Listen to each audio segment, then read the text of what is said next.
Hello' everyone, আপোনালোক সকলোকে স্বাগতম জনাইছোঁ আছাম জিকে ইউটিউব চেনেলৰ আন এটা নতুন ভিডিঅ'লৈ। আজিৰ এই ভিডিঅ'টোত আমি DLED ইণ্ট্ৰেন্স এক্সাম 2026ৰ বাবে প্ৰয়োজনীয় হোৱাকৈ কেইটামান অতি গুৰুত্বপূৰ্ণ কুৱেশ্যন আনচাৰ লৈ আহিছোঁ। গতিকে ভিডিঅ'টো স্কিপ নকৰি সম্পূৰ্ণলৈকে চাব। আৰু আপোনালোকে কিমানটা কুৱেশ্যন শুদ্ধ কৰিব পাৰিছে কমেণ্ট বক্সত জনাব।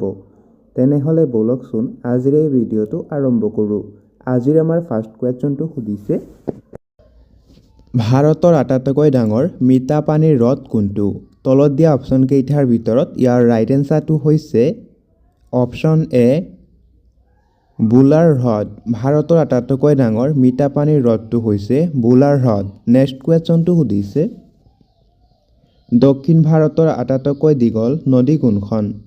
এই প্ৰশ্নৰ ৰাইট এনচাৰটো হৈছে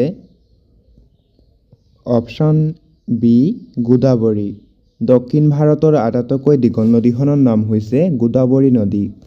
নেক্সট কুৱেশ্যন, ভাৰতৰ কোনখন ৰাজ্যক ভাৰতৰ চাহ বাগিচা বুলি জনা যায়? এই প্ৰশ্নৰ ৰাইট এনচাৰটো হৈছে অপশ্যন এ অসম। অসমক ভাৰতৰ চাহ বাগিচা বুলি জনা যায়। নেক্সট কুৱেশ্যনটো সুধিছে, ভাৰতৰ কোনখন ৰাজ্যক মন্দিৰৰ দেশ বুলি জনা যায়? তলত দিয়া অপশ্যন কেইটাৰ ভিতৰত ইয়াৰ ৰাইট এনচাৰটো হৈছে অপশ্যন বি তামিলনাডু। ভাৰতৰ তামিলনাডু ৰাজ্যক মন্দিৰৰ দেশ বুলি জনা যায়। নেক্সট কুৱেশ্যনটো সুধিছে, ভাৰতৰ কোনখন ৰাজ্যক পূবৰ স্কটলেণ্ড বুলি জনা যায়? তলত দিয়া অপশ্যন কেইটাৰ ভিতৰত ইয়াৰ ৰাইট এনচাৰটো হৈছে অপশ্যন চি মেঘালয়। মেঘালয় ৰাজ্যক পূবৰ স্কটলেণ্ড বুলি জনা যায়। নেক্সট কুৱেশ্যন, ভাৰতৰ আটাইতকৈ দীঘল নদী কোনখন? তলত দিয়া অপশ্যন কেইটাৰ ভিতৰত ইয়াৰ ৰাইট এনচাৰটো হৈছে অপশ্যন এ গংগা নদী। ভাৰতৰ আটাইতকৈ দীঘল নদীখনৰ নাম হৈছে গংগা নদী। নেক্সট কুৱেশ্যনটো সুধিছে, ভাৰতৰ সৰ্ববৃহৎ আভ্যন্তৰীণ নিমখীয়া পানীৰ হ্ৰদ কোনটো? তলত দিয়া অপশ্যন কেইটাৰ ভিতৰত ইয়াৰ ৰাইট এনচাৰটো হৈছে অপশ্যন চি চম্বৰ হ্ৰদ। এতিয়া আহিছোঁ নেক্সট কুৱেশ্যনটোলৈ। নেক্সট কুৱেশ্যনটো সুধিছে, ভাৰতীয় মূল ভূখণ্ডৰ আটাইতকৈ দক্ষিণৰ বিন্দুটোক কি বুলি কোৱা হয়? তলত দিয়া অপশ্যন কেইটাৰ ভিতৰত ইয়াৰ ৰাইট এনচাৰটো হৈছে অপশ্যন এ কন্যাকুমাৰী। এতিয়া আহিছোঁ নেক্সট কুৱেশ্যনটোলৈ। নেক্সট কুৱেশ্যনটো সুধিছে, ভাৰতৰ কোনখন ৰাজ্যক ভাৰতৰ মছলাৰ উদ্যান বুলি জনা যায়? তলত দিয়া অপশ্যন কেইটাৰ ভিতৰত ইয়াৰ ৰাইট এনচাৰটো হৈছে অপশ্যন বি কেৰেলা। ভাৰতৰ কেৰেলা ৰাজ্যক মছলাৰ উদ্যান বুলি কোৱা হয়। এতিয়া আহিছোঁ নেক্সট কুৱেশ্যনটোলৈ। নেক্সট কুৱেশ্যনটো সুধিছে, ভাৰতৰ কোনখন ৰাজ্যত সৰ্বাধিক বনাঞ্চল আছে? তলত দিয়া অপশ্যন কেইটাৰ ভিতৰত ইয়াৰ ৰাইট এনচাৰটো হৈছে অপশ্যন বি মধ্যপ্ৰদেশ। ভাৰতৰ মধ্যপ্ৰদেশ ৰাজ্যত সৰ্বাধিক বনাঞ্চল আছে।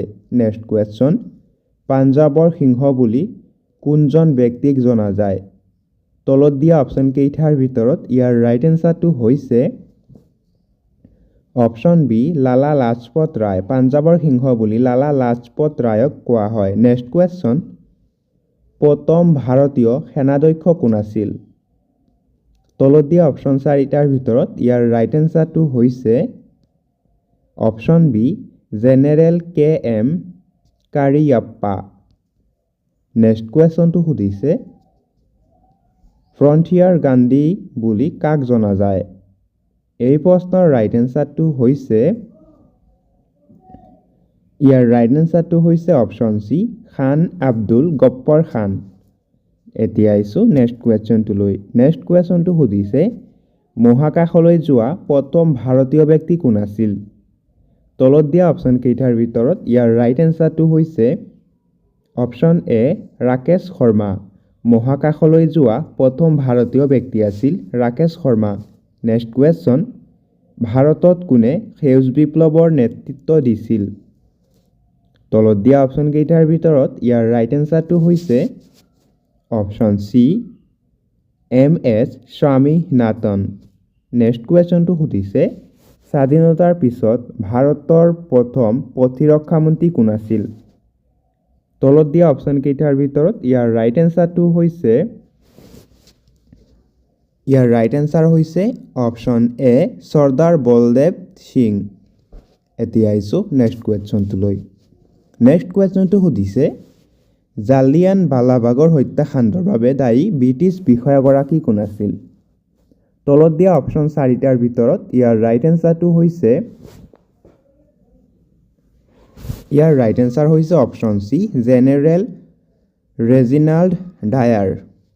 এতিয়া আহিছোঁ নেক্সট কুৱেশ্যনটোলৈ। নেক্সট কুৱেশ্যনটো সুধিছে সত্যাগ্ৰহ শব্দটো কোনে উত্থাপন কৰিছিল? তলত দিয়া অপশ্যন চাৰিটাৰ ভিতৰত ইয়াৰ ৰাইট এনচাৰ হৈছে অপশ্যন এ মহাত্মা গান্ধী। সত্যাগ্ৰহ শব্দটো মহাত্মা গান্ধীয়ে উদ্ভাৱন কৰিছিল। নেক্সট কুৱেশ্যন ভাৰতৰ প্ৰথম মহিলা প্ৰধানমন্ত্ৰী কোন আছিল? তলত দিয়া অপশ্যনকেইটাৰ ভিতৰত ইয়াৰ ৰাইট এনচাৰ হৈছে অপশ্যন এ ইন্দিৰা গান্ধী। ভাৰতৰ প্ৰথম মহিলা প্ৰধানমন্ত্ৰী আছিল ইন্দিৰা গান্ধী। নেক্সট কুৱেশ্যনটো সুধিছে ব্ৰহ্মপুত্ৰৰ ওপৰৰ নৰনাৰায়ণ সেতুৱে কোন দুখন জিলাক সংযোগ কৰিছে? তলত দিয়া অপশ্যনকেইটাৰ ভিতৰত ইয়াৰ ৰাইট এনচাৰটো হৈছে অপশ্যন ডি বঙাইগাঁও আৰু গোৱালপাৰা। ব্ৰহ্মপুত্ৰৰ ওপৰৰ নৰনাৰায়ণ সেতুখনে বঙাইগাঁও আৰু গোৱালপাৰা জিলাক সংযোগ কৰিছে। নেক্সট কুৱেশ্যনটো সুধিছে মহাত্মা গান্ধীৰ সৈতে দাণ্ডি যাত্ৰাৰ নেতৃত্ব কোনে কৰিছিল? তলত দিয়া অপশ্যন চাৰিটাৰ ভিতৰত ইয়াৰ ৰাইট এনচাৰটো হৈছে option A Sarojini Naidu. Next কুৱেশ্যনটো সুধিছে ভাৰতীয় জাতীয় কংগ্ৰেছৰ প্ৰতিষ্ঠাপক কোন আছিল? তলত দিয়া অপশ্যন চাৰিটাৰ ভিতৰত ইয়াৰ ৰাইট এনচাৰ হৈছে অপশ্যন চি এলান অক্টোপিয়াম হিউম। এতিয়া আহিছোঁ নেক্সট কুৱেশ্যনটোলৈ। নেক্সট কুৱেশ্যনটো সুধিছে স্বাধীন ভাৰতৰ প্ৰথম ভাৰতীয় গভৰ্ণৰ জেনেৰেল কোন আছিল? তলত দিয়া অপশ্যন চাৰিটাৰ ভিতৰত ইয়াৰ ৰাইট এনচাৰটো হৈছে অপশ্যন চি চক্ৰৱৰ্তী ৰাজগোপালচাৰী। এতিয়া আহিছোঁ নেক্সট কুৱেশ্যনটোলৈ। নেক্সট কুৱেশ্যনটো সুধিছে ভাৰতৰ প্ৰথম ৰাষ্ট্ৰপতি কোন আছিল? এই প্ৰশ্নৰ ৰাইট এনচাৰটো হৈছে অপশ্যন এ ডক্টৰ ৰাজেন্দ্ৰ প্ৰসাদ। ভাৰতৰ প্ৰথম ৰাষ্ট্ৰপতি আছিল doctor Rajendra Prasad. Next question Bharat ত্যাগ আন্দোলনৰ নেতা কোন আছিল? তলত দিয়া অপশ্যন চাৰিটাৰ ভিতৰত ইয়াৰ ৰাইট এনচাৰটো হৈছে অপশ্যন এ মহাত্মা গান্ধী। ভাৰত ত্যাগ আন্দোলনৰ মূল নেতা আছিল মহাত্মা গান্ধী। নেক্সট কুৱেশ্যন আৰাৱলী পৰ্বতমালা কোনখন ভাৰতীয় ৰাজ্যৰ মাজেৰে পাৰ হৈ নাযায়? তলত দিয়া অপশ্যন চাৰিটাৰ ভিতৰত ইয়াৰ ৰাইট এনচাৰটো হৈছে অপশ্যন ডি মধ্যপ্ৰদেশ। আৰাৱলী পৰ্বতমালা মধ্যপ্ৰদেশ ৰাজ্যৰ মাজেৰে পাৰ হৈ নাযায়। নেক্সট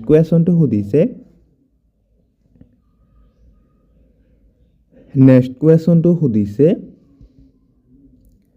সঘনাই বানপানী হোৱাৰ বাবে ভাৰতৰ কোনখন নদীক বিহাৰৰ দোষ বুলি জনা যায়? তলত দিয়া অপশ্যন চাৰিটাৰ ভিতৰত ইয়াৰ ৰাইট এনচাৰটো হৈছে অপশ্যন ডি কোচি নদী।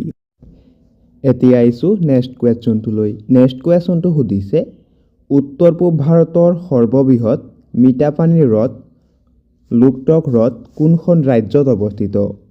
তলত দিয়া অপশ্যন চাৰিটাৰ ভিতৰত ইয়াৰ ৰাইট এনচাৰটো হৈছে অপশ্যন এ মণিপুৰ। লোকটক হ্ৰদ ভাৰতৰ মণিপুৰ ৰাজ্যত অৱস্থিত। নেক্সট কুৱেশ্যনটো সুধিছে বিশ্বৰ একমাত্ৰ ভাসমান ৰাষ্ট্ৰীয় উদ্যানখনৰ নাম কি? তলত দিয়া অপশ্যন চাৰিটাৰ ভিতৰত ইয়াৰ ৰাইট এনচাৰটো হৈছে অপশ্যন এ কেইবুল লামজাও ৰাষ্ট্ৰীয় উদ্যান। বিশ্বৰ একমাত্ৰ ভাসমান ৰাষ্ট্ৰীয় উদ্যানখনৰ নাম হৈছে কেইবুল লামজাও ৰাষ্ট্ৰীয় উদ্যান। নেক্সট কুৱেশ্যন কেইবুল লামজাও ৰাষ্ট্ৰীয় উদ্যান ভাৰতৰ কোনখন ৰাজ্যত আছে? এই প্ৰশ্নৰ ৰাইট এনচাৰটো হৈছে অপশ্যন বি মণিপুৰ। কেবুল লামজাও ৰাষ্ট্ৰীয় উদ্যান ভাৰতৰ মণিপুৰ ৰাজ্যত আছে। এতিয়া আহিছোঁ নেক্সট কুৱেশ্যনটোলৈ। নেক্সট কুৱেশ্যনটো সুধিছে ভাৰতৰ অন্যতম বৃহৎ কণ্টেইনাৰৰ বন্দৰ জৱাহৰলাল নেহৰু বন্দৰ কোনখন ৰাজ্যত আছে? এই প্ৰশ্নৰ ৰাইট এনচাৰটো হৈছে অপশ্যন বি মহাৰাষ্ট্ৰ। এতিয়া আহিছোঁ নেক্সট কুৱেশ্যনটোলৈ। নেক্সট কুৱেশ্যনটো সুধিছে ভাৰতৰ কোনখন ৰাজ্যক পঞ্চনদীৰ ভূমি বুলি জনা যায়? তলত দিয়া অপশ্যন 4টাৰ ভিতৰত ইয়াৰ ৰাইট এনচাৰটো হৈছে অপশ্যন এ পাঞ্জাৱ। পাঞ্জাৱক পঞ্চনদীৰ ভূমি বুলি জনা যায়। এতিয়া আহিছোঁ নেক্সট কুৱেশ্যনটোলৈ।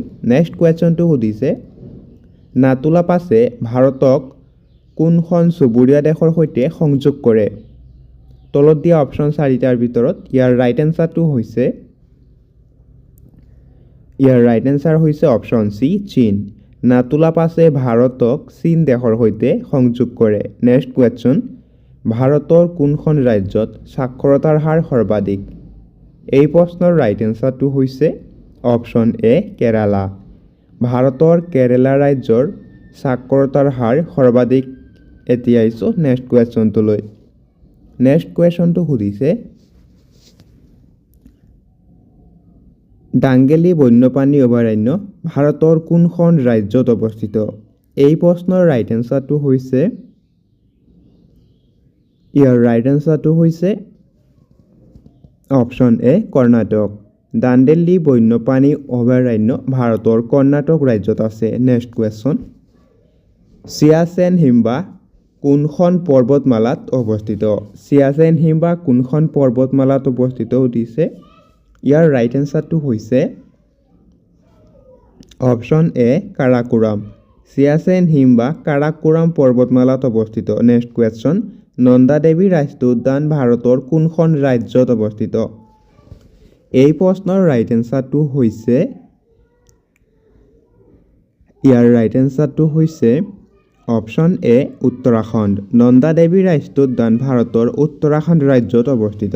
নেক্সট কুৱেশ্যন গংগা আৰু যমুনা নদীৰ সংগমস্থলীত অৱস্থিত ভাৰতীয় চহৰখনৰ নাম কি? এই প্ৰশ্নৰ ৰাইট এনচাৰটো হৈছে অপশ্যন বি এলাহাবাদ। গংগা আৰু যমুনা নদীৰ সংগমস্থলীত অৱস্থিত ভাৰতীয় চহৰখনৰ নাম হৈছে এলাহাবাদ। নেক্সট কুৱেশ্যন ভাৰতৰ কোনখন ৰাজ্যত বাৰিষাত সৰ্বাধিক বৰষুণ হয় সুধিছে। ইয়াৰ ৰাইট এনচাৰটো হৈছে